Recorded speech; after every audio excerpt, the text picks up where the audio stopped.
संध्या की शादी उसके पिता ने शरत से की। शादी के 15 साल के अंदर ही संध्या का परिवार अमीर से गरीब हो जाता है। एक दिन संध्या जब अपनी भाभी से कहती है, भैया माँ पिताजी के बाद अब आप लोगों से ही मेरा मायका है। अरे संध्या दीदी, मायका बोलना आसान है, लेकिन जब मायके वालों को निभाना पड़ता है ना, हालत पतली हो जाती है। तभी वहां संध्या का भतीजा आ जाता है। देखा माँ, मुझे कितनी कूल ऐप मिली है। इसमें क्लास 6 to 12 के मैथ्स, फिजिक्स, केमिस्ट्री, बायोलॉजी और IIT, जी, नीट लेवल तक के सॉल्यूशन अवेलेबल हैं। बस आपको करना क्या है, क्वेश्चन की फोटो क्लिक करो, क्वेश्चन को क्रॉप करो और 3 सेकंड में वीडियो सॉल्यूशन आ जाता है। तो अब से कोई भी डाउट हो तो डाउट नट करो।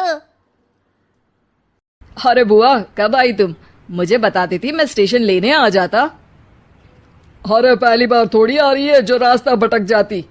अब गाड़ियां भले ही बहुत है, लेकिन सब काम पर लगी है। अरे कोई बात नहीं भैया। और बताओ, अपनी गुड़िया की शादी के बाद खुश तो है ना? हाँ हाँ, मेरी गुड़िया तो राज कर रही है, राज। बहुत पैसा है उन लोगों के पास। अरे किसी भी चीज की कमी नहीं रखी मैंने अपनी बेटी की शादी में। हाँ भैया, वो तो इस घर का रिवाज है। बेटियों की शादी बहुत ही धूमधाम से करते हैं। पिताजी ने भी मेरी शादी में कोई कसर नहीं छोड़ी थी। बस किस्मत मेरी ही खराब निकली। अरे दीदी, अच्छा ये बताओ कैसे आना हुआ और कब का प्रोग्राम है? संध्या पूरे घर को देखती है। उसे अपना बचपन याद आता है कि कैसे उसके पिता ने ये घर प्यार से बनाया था। मुझे सीढ़ियों वाला घर पसंद था, तो पिताजी ने मेरे लिए 2 तल्ले का मकान बना दिया। अरे बुआ, सीढ़ियों को घूर रही हो? जरूर बचपन में यहां से खूब गिरी होगी। संध्या की आंख से आंसू गिर जाते हैं। वो अपने कमरे में चली जाती है और अलमारी खोलती है।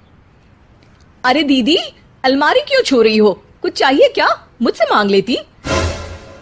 अरे नहीं भाभी, बचपन से ये अलमारी में मेरे खिलौने और गुड़िया रहा करती थी। हाय रे दीदी, अब क्या बंटवारा चाह रही हैं क्या? संध्या भाभी की इस बात पर घबरा कर वहां से निकल जाती है। अगली सुबह घर में संध्या को न देखकर भतीजा बोलता है, माँ, अरे माँ, ये बुआ दिखाई नहीं दे रही, कहाँ गई? अरे चली गई होगी, कह तो रही थी कि मन नहीं लग रहा है। अरे पापा, ऐसे कैसे बिना बताए चली गई? अरे कल अलमारी खोलकर खड़ी थी, कहीं कुछ उड़ा तो नहीं ले गई?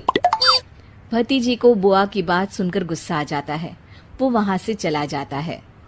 अगले दिन, अरे शेखर कहाँ मर गया? तेरी बहन आ रही है ससुराल से, जल्दी जा स्टेशन। और सुन, वो लंबी वाली कार लेकर जाना, उसकी पसंदीदा है। ओहो पिताजी, आ जाएगी। कौन सा पहली बार आ रही है? माँ को गुस्सा आ जाता है।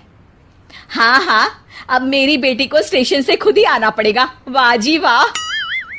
शेखर, हुआ क्या है तुझे? क्यों नहीं जा रहा है अपनी बहन को लेने? उसने तेरे लिए क्या क्या नहीं किया, कितना प्यार करती है वो तुझसे। पिताजी, प्यार तो बुआ भी आपसे कम नहीं करती थी। फिर भी उन्हें ना कोई लेने और ना ही कोई छोड़ने जाता है, वो क्यों भला? पिता को गुस्सा आ जाता है और वो उसे थप्पड़ मार देते हैं। अरे बस करो, क्यों आप दोनों उस संध्या के लिए लड़ रहे हो? ठीक है पिताजी, आज तो आप ड्राइवर को भेजकर अपनी बेटी को ले आइए, लेकिन याद रखिए, अपनी शादी के बाद मैं अपनी बहन को कभी नहीं पूछूंगा। पिता को अपनी गलती का एहसास होता है। आज बुआ का जन्मदिन है, याद तो होगा नहीं आपको? पिता की आंख भर आती है। लेकिन तभी वहां अपनी पसंदीदा कार से संध्या घर आती है। भगवान भाई दे तो तुम्हारे जैसा भैया। पापा को पता था कि कौन से रंग की कार मुझे पसंद है। तुमने उसी रंग की कार से मुझे घर बुलाया, वो भी मेरा जन्मदिन मनाने के लिए। ईश्वर सबको तुम्हारे जैसा भाई दे। भाई संध्या को गले लगा लेता है। तभी वहां भतीजी गुड़िया भी ससुराल से आ जाती है। अरे संध्या